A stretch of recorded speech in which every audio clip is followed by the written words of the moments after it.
I've known you for a number of years. You've referenced the time that we spent together when you were mayor, and I've known you as a buccaneering journalist, an opinionated journalist. You must have concerns that journalists could face prison terms of up to 14 years under plans to reform the Official Secrets Act. Prime Minister.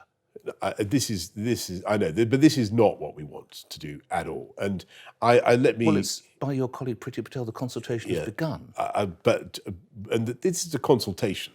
And let me so make we don't need absolutely to worry about it. Yes, we don't. I don't want to have a world in which people are prosecuted for in a public for doing what they think is their public duty, and in the public interest. And in the public interest, and in the public interest, because I think. You know as well as I do as a journalist. Not of your level. No. You even wrote in the Sunday Express this. That was my one. Why are you stealing that as well? I wouldn't dream it. But you know as well as I do that a lot of the best and most important stories, whether they're Watergate or thalidomide or whatever, come from tainted sources. Let me put it like that. Or come from a source that has no business in putting that out into the public domain. And doesn't the public interest outweigh just about anything? Yes. And so my argument is that that's the important thing to focus on. And put another way, one man's treacherous betrayer of confidences and irresponsible leaker is another man's whistleblower.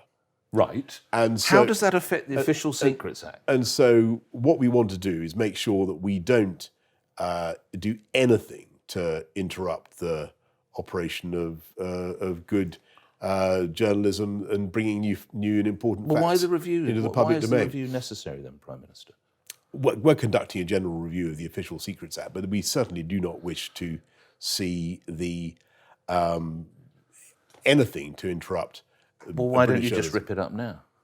Because the consultation has begun. But what you are doing, Nick, if I may say so, in your characteristic way, is offering your own view. But you're a journalist in boots as well. You've been an editor. You don't want to see journalists muzzle blasted, do you? No, and I think, and I think actually, editors and journalists, on the whole, do behave with great responsibility when it comes to stuff that they think should not be put into the public domain because of the damage it could do to national security or to public health or for any other reason. You know the D-Notice system that we have, which is respected, and used. So I'm full of admiration for the way journalists generally conduct themselves. And so, whatever this thing is, I do not for 1 minute believe it is going to do anything to interrupt the normal process by which the robust British press.